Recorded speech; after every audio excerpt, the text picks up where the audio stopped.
What is going on, everybody? Happy Friday, everybody's favorite day of the week. Why? Not because it's the end of the work week, no, because, well, you get to watch me again. It's Charlotte for the week, week 18 this week, so literally moving to the second half of the season officially this week. A little bit of a light week in terms of content for you guys. It is just me this week as well. I know that's sad, no Gabby. We only have one, no games last week to report on, and only a handful of games in the MLS. So really, this is just going to be a preview video. So it didn't really make sense to try to include everybody. So again, just me, solo dolo for the day. So hopefully that's okay with you all. Again, it's really just going to be a preview of the match we have coming up this week. But before I did start that, I had a couple of notes that I did want to at least make. So we will at least make this segment Charlotte news for the week. Again, saw this on Twitter, thought it was interesting because it's the second kind of rumor like this I've seen, and I apologize in advance. I'm definitely going to pronounce this incorrectly, but it has been reported that Georgios Giacomoukis is potentially coming to Charlotte. Now, I say potentially, that's definitely a rumor at this point, nothing concrete. This is a striker, by the way, but yeah, very highly rated striker. Actually played for Atlanta United, our rivals, a couple years back. He currently plays for Cruz Azul. The rumor is that he wants out now during this summer transfer window, which is currently open. And apparently Charlotte has the discovery rights to him, so perhaps he is coming to Charlotte. The reason that's even more noteworthy, at least to me, is because if you guys remember last week, I had reported about Patrick Agyemang's contract talks potentially getting stalled. Well, obviously he plays striker as well, and so I'm starting to say, where there's smoke, there's fire. A lot of this could end up with Agyemang no longer on the team moving forward. I hope that's not the case, and well, if it is the case, I hope it's best for both teams, as I said, or both parties, as I had mentioned last week. But again, this is the second kind of striker rumor that we've heard in the last month. Seems to be some merit behind it with this. So again, just kind of keep tabs on that, I guess is what I'm saying, is because we could have a new striker in the next month or so. It could happen very soon, or it could not happen at all. We don't really know, but figured it'd be worth at least mentioning. The other kind of big news for the week, it's not really big news, it's just once June hit, soccer is everywhere now, guys. Okay, so this week alone, we have the Club World Cup starting in America, so it is going to happen in America. Club World Cup, that's essentially where all of the best from all over the world, the Manchester Cities, the Bayern Munichs, the Real Madrids of the world, right? They all come to play here against one another for what's called the Club World Cup, 1 year ahead of the FIFA World Cup. Again, that happens in America next year. So excited to see that come to America this year. So a lot of kind of interesting matchups there. And then on top of that, for the international window, there is the Gold Cup that also starts this week. So the U.S. men's national team will be in that. Don't know if you guys have kept up a lot with them over the last couple of months, but specifically this week has been very bad for the U.S. men's national team. Couple of losses in friendlies leading up to this Gold Cup. Very interested to see how that goes for the U.S. and Coach Pochettino, but again, that does start this week as well. So we'll have MLS games happening, we'll have Club World Cup games happening, we'll have Gold Cup games happening. Yes, it's all very confusing, but it's all very fun too. It's soccer at the end of the day. It's just more soccer for us to all enjoy. So never a bad thing, right? I should point out, with that Gold Cup, of course, you guys probably already remember or know this, but Tim Ream and Patrick Agyemang are on the U.S. national team. So they are certainly going to be unavailable this week. However far the U.S. goes in that Gold Cup, I guess we'll determine whether they stay unavailable for the foreseeable future for Charlotte. It's kind of a double-edged sword for us. We kind of want the U.S. to do well, but also kind of want our players back to play. So it's one of those kind of, like I said, double-edged catch-22 swords, whatever that phrase is that we're dealing with. So we'll see how that goes. Just kind of monitor that.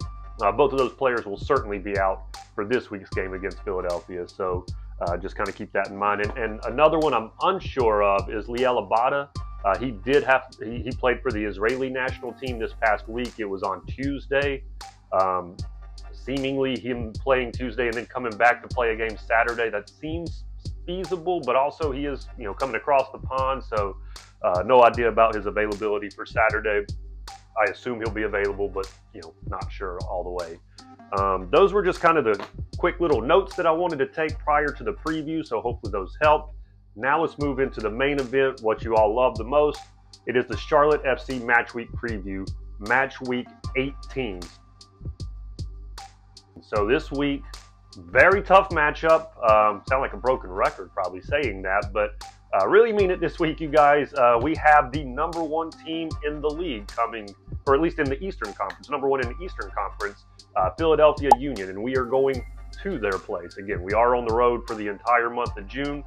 This week is no different. We will be playing in Philadelphia. So give you guys kind of a breakdown. As I just mentioned, currently they are number one in the East, okay? And it's by no fluke. So you go look at some of the metrics behind that. Remember last week I had mentioned Cincinnati's in second, and they only have like a +1 goal differential. Kind of fluky. Philadelphia didn't get there with no flukes. They are second in the league in goals scored. They are second in the league in goals against. Put those together, that equals first in goal differential. So obviously, their record is what they say they are. They're scoring goals, they're keeping the ball out of the net, they're winning games. Simple as that.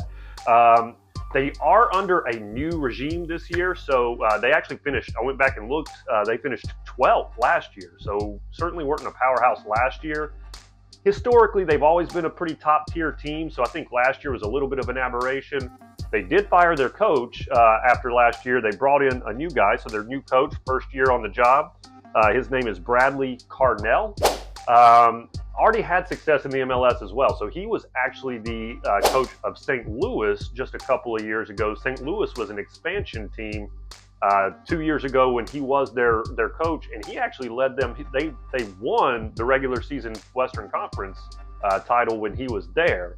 So obviously he knows what he's doing. He's able to just kind of come in and immediately get results in the MLS is what it seems like to me. So obviously a good coach.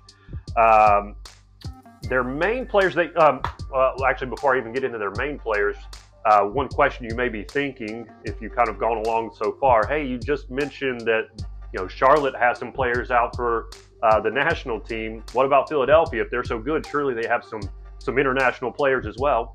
Well, you were right, Mr. Audience. So they will be missing 2 players as well, so or at least 2. I know 2 players that are on the U.S. team with them. So one of them by the name of Nathan Harriet. He's a defensive player for them. And then the big one that they're going to be missing is Quinn Sullivan. I had a whole kind of feature plan on him. I think he is their best player, the Philadelphia Union's best player. But he will be on the national team, and so he is not going to be available for this game, which does help Charlotte out quite a bit, to be honest. So not mad at that. Hopefully he does great for the U.S. and helps them win, and obviously doesn't play against us and helps Charlotte win. So kind of a win-win situation with Quinn Sullivan not being available. The players that we do need to worry about when it comes to Philadelphia, it kind of starts and finishes with one name. If you go look at the stats, the guy's name is Ty Baribeau. That's a name you're going to want to remember for this particular game. He is an Israeli striker. He has accounted for, so he's got 13 goals this year, which, yeah, that's a lot of goals. But no one else on the team even has more than 2. They have tons of players with 2 or 1 goal, but he's got 13, and the next closest player on their team is 2. So when the ball is hitting the back of the net, it is almost exclusively him doing the work. So make sure you kind of, keep tabs on him within the game. Again, Ty Baribeau, Israeli striker. He is going to be their main player. Their goalkeeper, you've certainly probably heard of him before if have followed soccer at all in the past. His name is Andre Blake. He has been their primary goalkeeper for over a decade at this point. He's been there since 2014. He's the Jamaican national team's goalkeeper. One of the best in the league, has been for quite a long time. Again, it's a name you probably recognize, Andre Blake. To beat him, you do have to be at your best, no doubt. They are, as far as a play style, they're going to run a 4-4-2, so 4 at the back, 2, kind of central strikers at the top. They play, I would say, very similar to Charlotte, or at least the way Charlotte wants to play, maybe even a tad more on brand than what Charlotte does. Charlotte's kind of, mix and match here. They are going to press. They be in Philadelphia, okay? They're going to press. That is their calling card. That's what they do. That's ultimately what got their coach fired last season. At least that's what I'm reading on the internet, is he kind of drifted a little too far from the press, and the ownership group didn't like that, so they fired him. So you can bet your bottom dollar that they are going to be pushing up on our players when Charlotte is in possession, and then they play the long ball. Route one, get it down the field as quickly as they possibly can. So these are kind of some of the notes. I did the research so you wouldn't have to, guys. Check this out. So they are the second worst passing team in the MLS in terms of passing percentage. That sounds bad, and maybe it is bad. However, if you kind of dig deeper into that, they're also second in the league in key passes. Key passes is a stat that kind of tells you when you make a pass, this is going to lead to a good chance on goal. So key passes is a very big stat in my vocabulary, and so they are second in the entire league in key passes. They are also number one in the MLS in long balls completed. So they, again, their percentage is going to be lower because they are taking more chances, is really what I'm reading into when I look at their stats and when you go look at it on film, right? They are trying to push the ball down the field as quickly as possible, and obviously have found success doing that. Again, number one in the league. That is going to be a lot more challenging them for this week with Quinn Sullivan being out. Again, watching their film back, he is certainly the player, the catalyst that does most of those passes, right? At least it seems to be. They have other players. I don't want you to think he's the only one that can do the long balls, right? But he is kind of the main one, and him being out should certainly help Charlotte be able to handle that a little bit better, right? Is kind of an important thing there. How does Charlotte win this game, right? That's kind of the next thing. How do we win a game in which we're playing a team that really wants to play like Charlotte, but maybe even a bit better than Charlotte? So how do we win at our own game? Well, I think we do change it up a bit. We know Patrick Agyemang's out, right? So I'll kind of get more to that here in a second. But really what I want to see Charlotte do is play a little bit more like a Columbus, right? A little bit more like, well, Miami would have played last year, but not so much this year. A lot more controlled possession in the center of the field. Again, you watch Philadelphia play, they're going to press you, but more specifically, they're going to try to press you to the sideline. They're going to use that sideline as another defender and really just try to force your hand where you can't go anywhere. So the more precise and more space that we can create within the middle of the field, in the middle of the pitch, I think that's going to help Charlotte a lot, so they're not getting pinned into the corners anywhere. So your central players are going to be very vital in this game. Again, your Ashley Westwoods, your Pep Biels, and I'm going to say it, your Wilfred Zahas. Wilfred Zaha, he plays on the wing. Yeah, I know.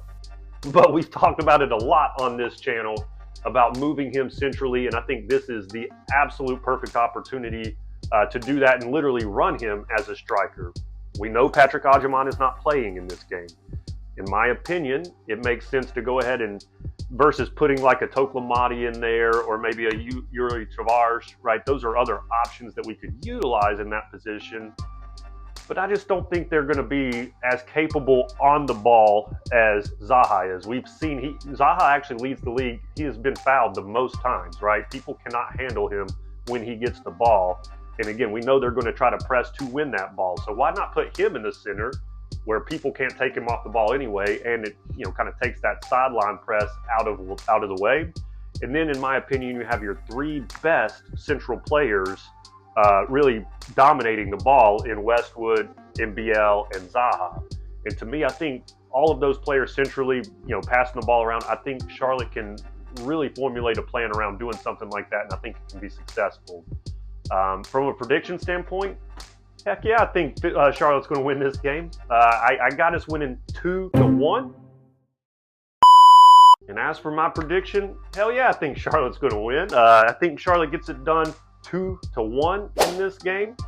Doing just like we talked about, right? So moving Zaha to the center just makes sense with Agyemang not playing in this game. You can move him in, and then you can actually have, I think you'll have Vargas and Abada starting in this game, again, assuming Abada is available after the game in Israel this past week. But yeah, you'll move Zaha to the center. You'll have Vargas over on the left, or well, I guess yeah, he'll play on the left, and then Abada over there on the right. I think that's a great front attacking three, and I think they get it done 2-1. I predict them every week, so no surprise here. But yeah, Wilfred Zaha is going to get him one. And in honor of Gabby, our producer, I know since she's not on the show today, Vargas is going to get a goal for you. I'll predict it on your behalf this week, Gabby.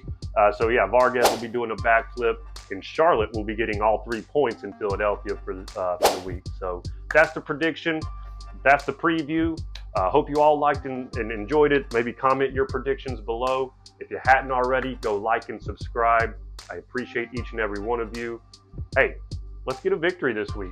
As always, Charlotte for the week.